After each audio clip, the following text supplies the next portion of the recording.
All right, what's going on, everybody? It is Friday, let's see, August 6th, and out here at the farm. And I call this the main farm, but it's just a permission farm. And this is actually the 12th year that I'll be on this property with permission to hunt, sole permission to hunt. So I kind of wanted to talk about that in this episode today, is just, you know, permission farms and how do you get permission? How do you keep permission? That's the biggest part, because look, I've had my fair share of wins and losses. Over the past 2 years, I've lost over 1,000 acres worth of permission farms, just from those old landowners passing away and that land exchanging hands, and then no longer have the ability to hunt those properties. And it stinks, because when you got, shoot, in both cases, a decade worth of management and time and effort put into that property, and then to just have to walk away is always a hard thing to do. But this is 12 years on this property this year, and basically how I keep it, well, how I met it's a long story, but I wound up doing business with the landowner's sons, all three of his sons, and just got to know the family really well, and really made friends with the landowner himself, and just asked if, you know, I could come out and help and do some things around the farm. And then eventually earning me permission to come out here and hunt. Matter of fact, he had not let anyone hunt this property in almost 15 years due to a situation that had happened all those years ago. And now here I am 12 years later, still hunting this property. Basically can do with this property as I see fit, but it comes at a cost. Not a cost that he ever asked me to provide, but it's a cost that I provide the landowner so that I am valuable, right?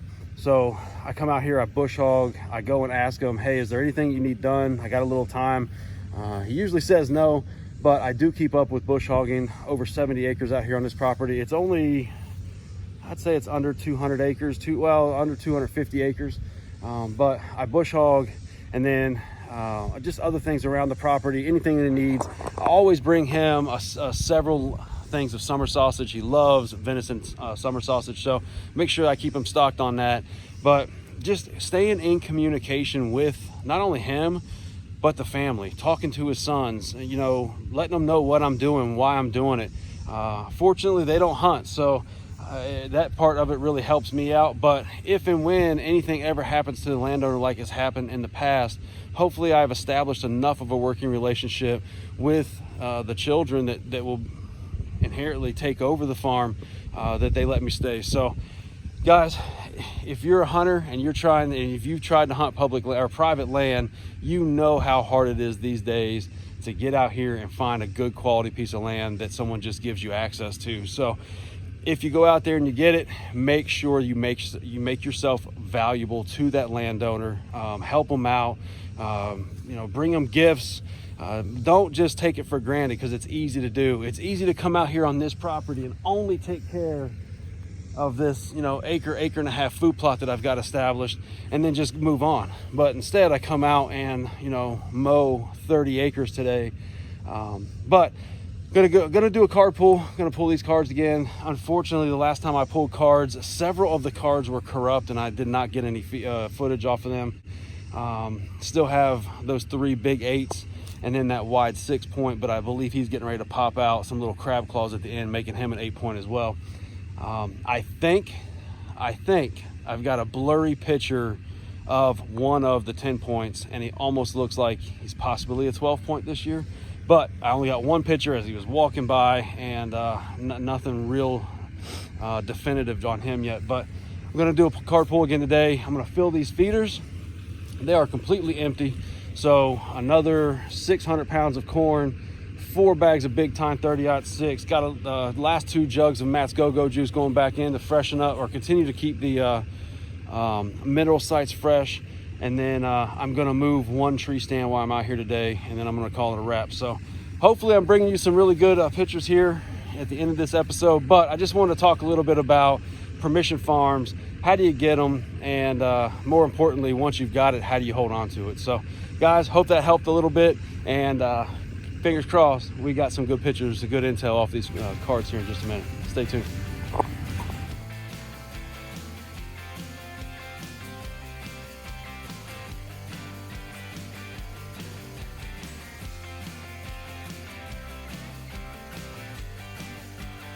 All right, everybody, it is August 15th, so it is Sunday, back out here at the farm. And if you're following along, you saw my last episode, we did a giveaway episode.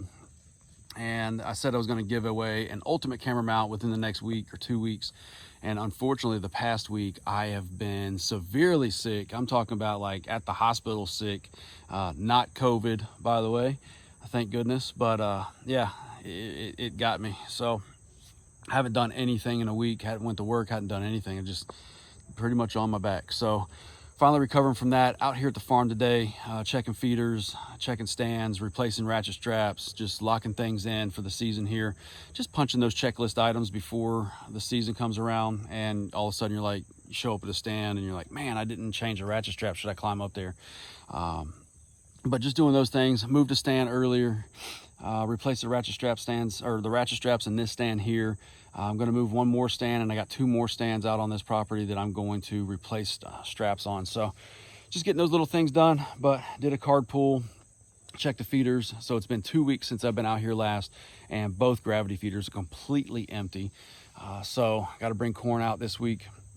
But it's just telling me that the activity at these bait stations is definitely ramping up. Seen a massive buck a couple miles from here on my way to the farm, just on the edge of a field, right in a bean field, right off the side of the road. And tried to stop and get footage of him from my cell phone, but unfortunately, as soon as I stopped that truck, man, he hit that wood line, or down and went back in the woods.